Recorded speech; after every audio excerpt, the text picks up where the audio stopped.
नमस्कार। स्वागत है आपका। मैं रेणु चतुर्वेदी। आज हम आपको बताएंगे अस्त शनि का प्रभाव क्या होता है। अगर शनि हमारी कुंडली में अस्त हो, शनि हमारे न्याय के देवता हैं। न्याय के अलावा शनि जो है अगर प्रबल होते हैं तो व्यक्ति को राजा बना देते हैं। अगर शनि निर्बल होते हैं तो व्यक्ति को रंक बना देते हैं। शनि की जब 7.5 या प्रभाव आते हैं तो व्यक्ति के जीवन में बहुत ज़बरदस्त परिवर्तन आता है। जब शनि अस्त हो कुंडली में तब क्या होगा, तब जीवन कैसा होगा, किस तरह का होगा। तब जीवन में ये 12 भाव में शनि किसी भी भाव में अगर अस्त होते हैं तो उसका क्या इफेक्ट हमारी कुंडली पर होगा, ये हम आपको बताते हैं। इसके अलावा हम आपको ये भी समझा दें, शनि न्याय के देवता है, लेकिन याद रखिए शनि अस्त होने के बावजूद हमारे जीवन में पूर्ण रूप से निष्प्रभावी नहीं हो सकते, क्योंकि न्याय हमारे जीवन में कार्मिक जो हमारे जीवन में जो हमारे पिछले जन्म का कर्म है, प्रारब्ध है, वो हमारे जीवन में अस्त कैसे हो सकता है। तो शनि के अस्त होने का प्रभाव होता है, लेकिन उसका कितना प्रभाव होता है ये हम आपको बताते हैं। शनि ग्रह अगर अस्त है कुंडली में तो क्या होगा। अगर प्रथम भाव में शनि अस्त है, शनि के होने से व्यक्ति को अच्छी उन्नति होती है, राजा के समान जीवन जीता है। अगर शनि वक्री है, अगर शनि नॉर्मल है, मार्गी है, तो स्लो होगा, चूंकि शनि ग्रह खुद ही स्लो है, तो वह आलसी होगा, व्यक्ति हर काम को डिले करेगा।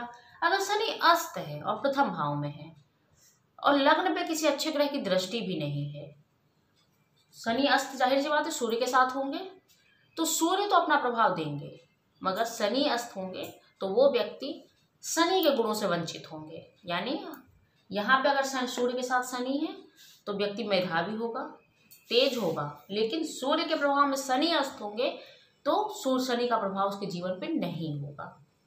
द्वितीय भाव में हो शनि अस्त हो तो सेम पैतृक संपत्ति से संबंधित होती है, पैतृक संपत्ति, धन, तो इन चीज़ों में कमी आएगी। वाणी से रिलेटेड होती है, तो वाणी अगर वाणी के स्थान पे शनि बैठे हैं तो बोलने में तुतलाहट या जीभ पे कोई ना कोई दिक्कत हो, तिल भी हो सकता है।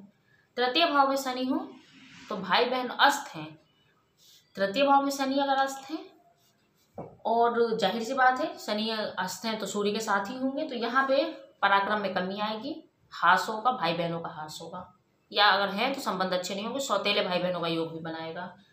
चतुर्थ भाव में अगर शनि है तो चतुर्थ भाव में शनि होगी, पूर्ण दृष्टि दशम भाव में पड़ेगी, अस्त शनि है तो इसकी दृष्टि जब यहाँ पड़ेगी तो कार्य क्षेत्रों में विघ्न बाधाएं, नौकरी छूटना, व्यवसाय में जबरदस्त हानि होना, व्यवसाय बार बार बदलना, कार्य क्षेत्र बदलना, ये सारी चीजें होंगी। पंचम भाव में शनि होगा, कन्या ज्यादा होंगी। अस्त शनि है तो संतान होने में दिक्कत आएगी, अगर होगी तो कन्या होगी।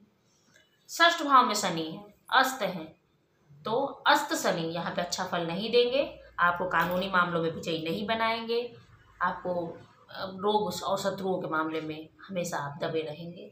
दबे रहने से मतलब है रोग भी ज़्यादा होंगे, शत्रु भी ज़्यादा होंगे।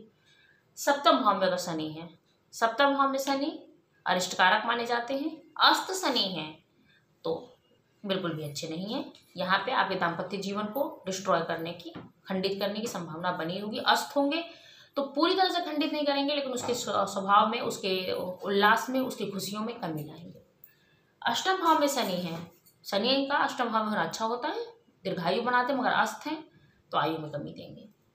नवम भाव में शनि है, नवम भाव में शनि अच्छा कोई खास नहीं होता है, इसका कुंडली में बहुत अच्छा इफेक्ट नहीं देखा गया है। उच्च के शनि हो तो जरूर अच्छा होता है, बट शनि अगर अस्त है तो कुंडली में इसका प्रभाव होगा, भाग्य में विघ्न बाधाएं और दिक्कतें हमेशा आएंगी, क्योंकि शनि न्याय के देवता है। अगर आपका प्रारब्ध अच्छा है और कुंडली में शनि का प्रभाव अगर सही होता तो आपकी जिंदगी में शनि का यहाँ होना बहुत अच्छा होता, लेकिन शनि न्याय के देवता है। अगर कुंड अस्त है तो इसका मतलब है आपके प्रारब्ध में दिक्कत है, तो भाग्य अच्छा नहीं होगा।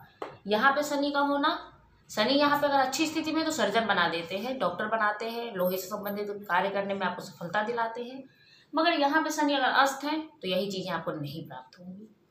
आप अच्छे सर्जन नहीं बने, अगर सर्जन की पढ़ाई कर रहे हैं तो सफल नहीं होंगे, अगर आप लोहे से संबंधित कार्य कर रहे हैं तो सफल नहीं होंगे, चमड़े से संबंधित कार्य कर रहे हैं सफल नहीं होंगे। 11th हाउस में शनि अस्त हो तो कार्य क्षेत्र अगर चल भी रहा है तो उसमें इनकम, मतलब उसमें लाभ, प्रॉफिट की स्थिति कम होगी।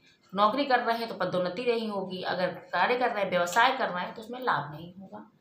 12th हाउस में अगर शनि अस्त हैं तो 12th हाउस में व्यय का, विदेश का और भी बहुत सारी चीज़ें देखी जाती हैं, बाईं आँख भी देखी जाती है। इन सब चीज़ों में कमी आएगी, आपको बाईं आँख का कोई रोग हो सकता है, आपकी प्रॉब्लम्स हो सकती हैं लेफ्ट आइज में।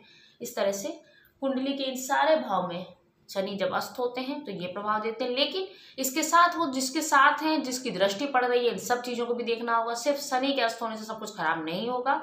अगर शनि अस्त भी हैं लेकिन सूर्य मजबूत हैं, उसके साथ होने वाले जो बाकी चीज़ें हैं पॉजिटिव हैं, उन ग्रहों की दृष्टियाँ अच्छी हैं, गुरु की दृष्टि, शुक्र की दृष्टि अगर पड़ रही है तो वो चीज़ खराब नहीं होगी, वो भाव मजबूत हो जाएगा। तो शनि का अस्त होना भी निष्प्रभावी हो जाएगा।